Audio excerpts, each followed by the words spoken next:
En 1946, luego de la Segunda Guerra Mundial, los países capitalistas, que eran Estados Unidos, Gran Bretaña y Francia, se integraron económicamente y adoptaron una misma moneda sin el acuerdo de la URSS. Además, firmaron el Tratado del Atlántico Norte, en el cual se estableció el principio de solidaridad máxima en caso de ataque armado. Por otra parte, un grupo de países socialistas, liderados por la URSS, firmaron un año después el Pacto de Varsovia. Luego de numerosos acontecimientos, algunos mencionados anteriormente, comenzó un enfrentamiento político y militar.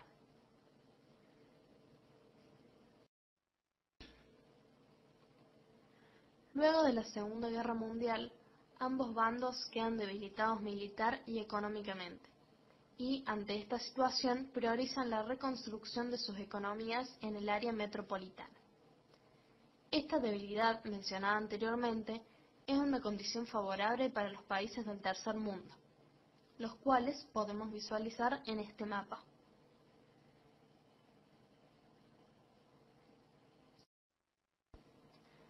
Estos países se encontraban al margen de la influencia de los dos bloques político-militarmente enfrentados.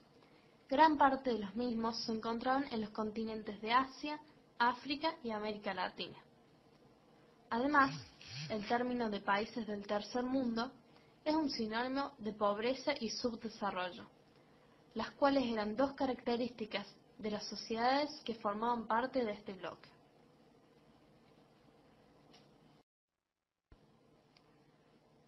Los países que integraban este grupo iniciaron un proceso de descolonización, el cual podía ser violento, es decir, cuando ocurrían guerras. Esto se daba cuando la colonia tenía una posición estratégica, como por ejemplo la Indochina francesa, o cuando en ella había una gran cantidad de colonos que se resistía a perder sus privilegios, como es el caso de Argelia.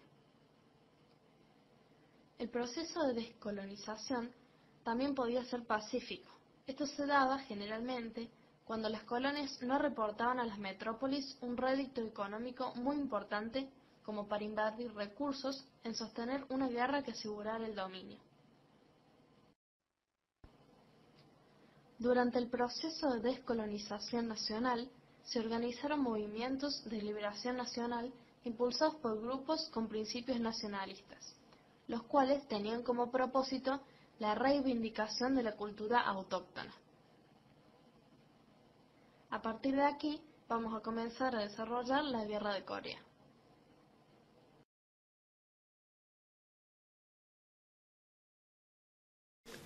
Hola a todos.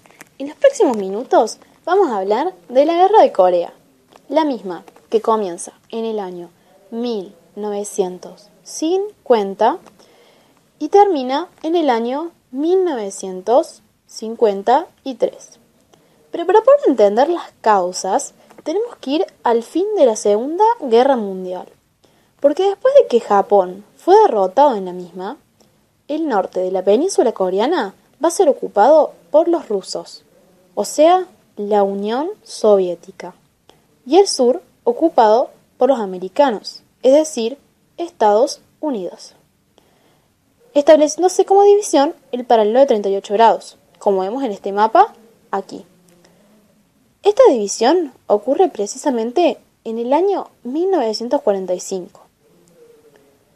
El estallido de la Guerra Fría, es decir, este enfrentamiento entre comunistas y capitalistas, la Unión Soviética y Estados Unidos, divide a Corea en dos porciones.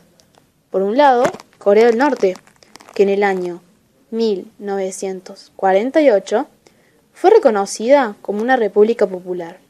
¿Qué quiere decir esto? Se refiere a una dictadura de corte comunista, al mando del señor Kim Il-sung. Y por el lado de Corea del Sur, les cuento, estaba organizada una dictadura de corte más capitalista, a cargo del señor Syngman.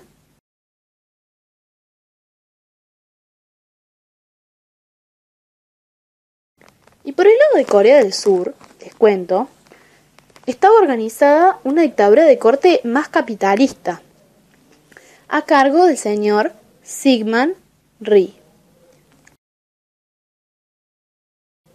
Ahora vamos a ver a estos dos señores que nombramos hace unos segundos.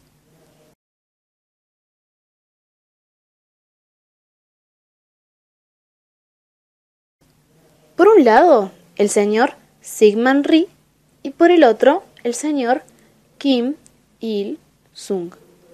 Entonces decíamos que cada uno por su parte ocupaba una porción de Corea.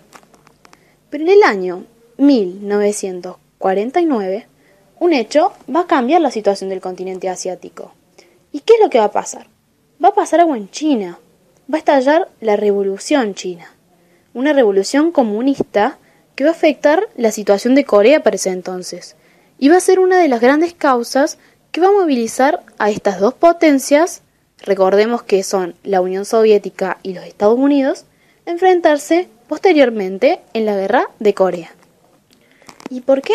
Porque se va a sacar del poder en China al gobierno nacionalista de Chiang Kai-shek y se va a poner en el poder, por decirlo de alguna forma, al señor Chiang Kai-shek y se va a poner en el poder, por decirlo de alguna forma, al señor Mao Zedong. Entonces, con Mao en el poder en China, la situación va a cambiar. ¿Y qué es lo que va a pasar? Rusia no se va a quedar de brazos cruzados, porque viendo la victoria maoísta en 1950, va a decir, vamos a apoyar a Corea. Ante esto, en el año 1950, decíamos, Rusia apoya a Corea del Norte. Ante la inminencia de cualquier enfrentamiento, claro. Esta para que invada Corea del Sur. Los rusos a Corea del Norte le dijeron, bueno muchachos, o sea, nosotros le damos nuestro apoyo si quieren invadir a Corea del Sur, pero obviamente con ánimos de unificar el país. Los rusos querían que Corea sea una, pero que sea comunista. Kim Il-sung, decíamos por su parte, que era el líder de Corea del Norte, se sentía seguro porque él contaba con un ejército que estaba mucho mejor preparado que el de Syngman Rhee, porque era un estado mucho más represivo y violento.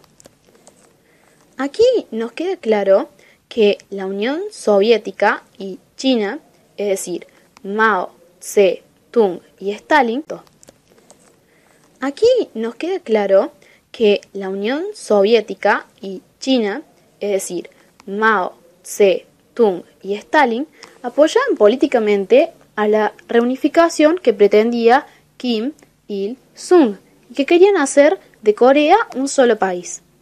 Entonces, el 25 de junio de 1950, las tropas de Kim invaden a Corea del Sur. Ahora vamos a volver a nuestro mapa para comprender la situación. Decíamos que las tropas de Kim invaden a Corea del Sur, van para este sector. Inmediatamente Corea del Sur va a evacuar su capital, la cual es Seúl, así como vemos en el mapa.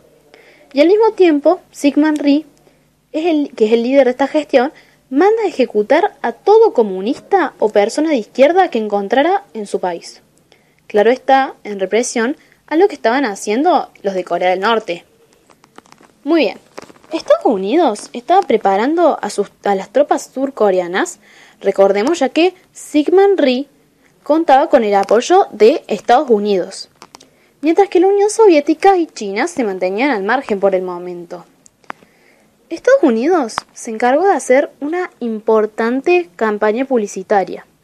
O sea, usó la publicidad para hacer más importante esta guerra y sobre todo para utilizarlo como un elemento de dominio. A su vez los americanos, y no hay que dejarlo de lado, recurrieron al Consejo de Seguridad de la ONU, o sea, la Organización de las Naciones Unidas. Y los invito a que vean por aquí a este señor, porque decíamos que estalla la guerra de Corea, ¿no? Los estadounidenses se veían un poco apretados por los de Corea del Norte. Entonces van a recurrir al Consejo de Seguridad de la ONU. ¿Y qué va a pasar con eso? Las tropas de la ONU, comandadas por el general MacArthur, que es el señor que vemos aquí en la foto, van a arremeter con todo. Van a poner pie en Corea, recuperando el terreno que perdieron primero, en el sur. Es decir, en la zona de ellos. Y a su vez van a avanzar hacia Corea del Norte. O sea, dicen, bueno muchachos, nosotros recuperamos lo que nos sacaron, pero no nos vamos a quedar acá, vamos por también lo de ellos. Y van a tomar el 19 de octubre de 1950 la capital.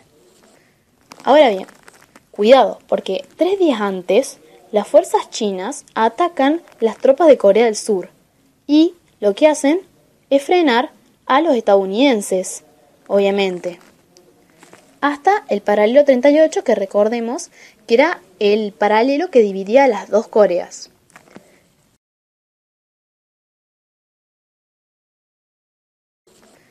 Ahora bien, cuidado, porque 3 días antes, las fuerzas chinas atacan las tropas de Corea del Sur y lo que hacen es frenar a los estadounidenses, obviamente. Hasta el paralelo 38, que recordemos que era el paralelo que dividía las dos Coreas. Viéndose aturdido este señor, el general MacArthur comenzó a amenazar con tirar una bomba atómica. Y ojo con esto, porque el presidente Truman, que vamos a decir que es el presidente de Estados Unidos, y también la ONU reaccionaron velozmente, porque imagínense el miedo a que la Unión Soviética utilizara una bomba atómica también. Es decir, recordemos que el gran miedo de la Guerra Fría era una guerra nuclear, esta guerra nuclear que se veía inminente. Y ahora bien, ¿qué va a pasar entre 1951 y 1953? Bueno, como vimos al principio, este conflicto se desarrolla hasta que las dos partes se dan cuenta de que no da más y quieren poner un punto final. Y esta guerra, que llevaba muchas muertes absurdas, también había que ponerle ese punto. Entonces, la Unión Soviética manifiesta su decisión de desligarse del conflicto. Entonces, ¿qué hace? Pone fin y dice, bueno, chau, se desliga. Truman, que recordemos que era el presidente de Estados Unidos, va a destituir al general MacArthur y se llega a la idea de un empate militar. O sea, este enfrentamiento termina al final con un empate militar. Entonces las negociaciones comienzan y en julio del año 1953, poco después de la muerte de Stalin, se firma la paz de Panmunjom, dándose ahí finalizado el conflicto y la guerra que estaba dividiendo a las dos Coreas en torno al paralelo 38.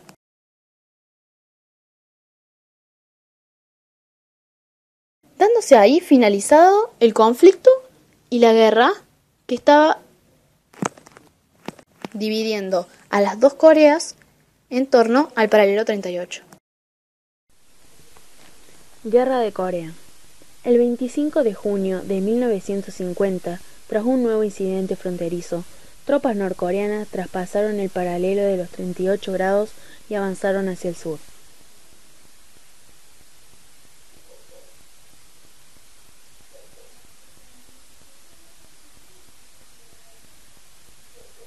Desde 1948, Corea estaba dividida en dos. Al norte de los 38 grados estaba la República Popular de Corea prosoviética y al sur la República de Corea prooccidental.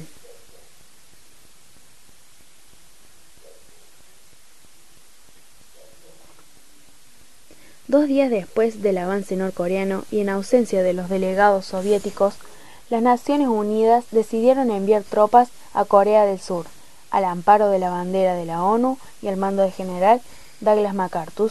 Los norteamericanos desembarcaron en Busan.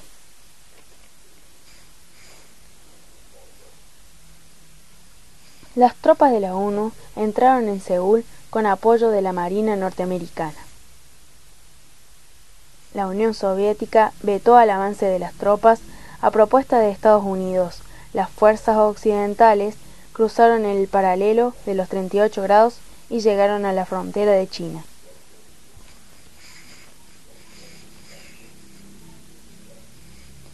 China Popular envió a Corea 200.000 voluntarios. Los norteamericanos debieron replegarse con grandes pérdidas. En junio de 1951, las tropas chino-norcoreanas se aproximaron a Seúl. MacArthur exigió el bombardeo de China Popular, pero Truman sintió que el conflicto se le podía ir de las manos y lo destituyó. Mientras Nueva York recibía a MacArthur como un héroe, comenzaron las negociaciones de paz. El 27 de julio de 1953 se acordó un alto al fuego. Pero la tregua no significaría el fin del estado de guerra entre las dos Coreas. Los países aliados desde Corea del Sur se encontraban Luxemburgo, Sudáfrica, Bélgica, Colombia, Etiopía, Tailandia, Nueva Zelanda, Grecia, Francia, Países Bajos, Turquía, Filipinas, Australia, Canadá, Reino Unido y, por supuesto, Estados Unidos. Ahora, entre los países aliados de Corea del Norte se encontraban la URSS, la República Popular de China y el Partido de los Trabajadores de Corea. De la relación de la Guerra de Corea con la Guerra Fría, hay que tener en cuenta que fue el primer conflicto armado serio de la Guerra Fría. Sabemos que con el fin de la Segunda Guerra Mundial, la península de Corea, que era antes una posesión japonesa, fue ocupada por la Unión Soviética y Estados Unidos tomando como línea de división el paralelo 38. El estallido de la Guerra Fría tuvo como resultado la partición de este país en dos estados.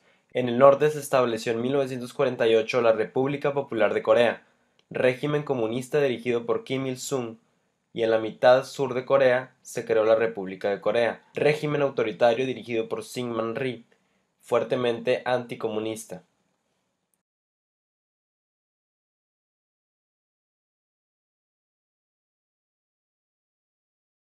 En relación con acuerdos de paz, en 1953 se firma un armisticio en el que se da por terminadas las agresiones entre las Coreas, acuerdo que, aunque todavía sigue vigente, ha estado en peligro de perder validez a causa de las constantes amenazas de Corea del Norte en 2009 de utilizar sus armas nucleares.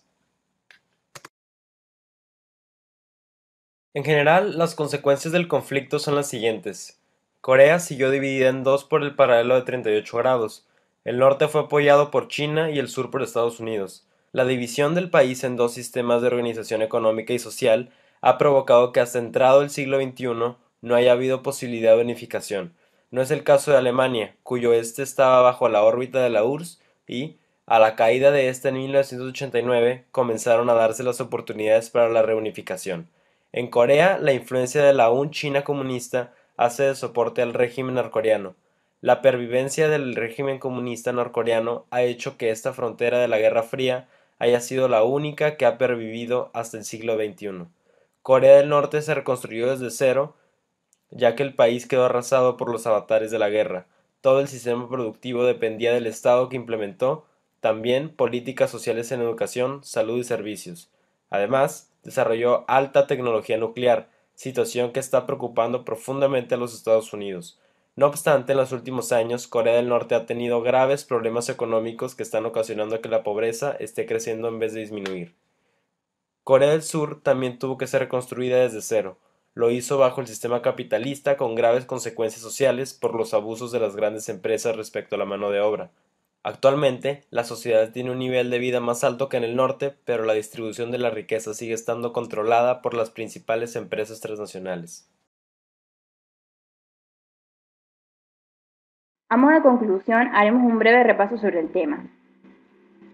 Japón antes ocupaba la península coreana, pero tras el fin de la Segunda Guerra Mundial, al rendirse pierde la posesión de Corea. Tras la Revolución China, Mao queda al poder, el cual ordena a la URSS ocupar el norte de Corea. Frente a esto, Estados Unidos va a ocupar el sur de la península, quedando divididos por el paralelo 38 a partir de 1945, como se puede apreciar en el mapa.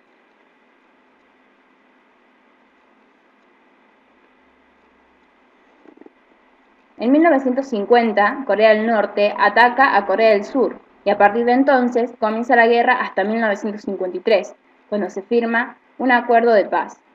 Este establece una zona desmilitarizada en el paralelo 38, la cual abarca 4 kilómetros entre ambos países.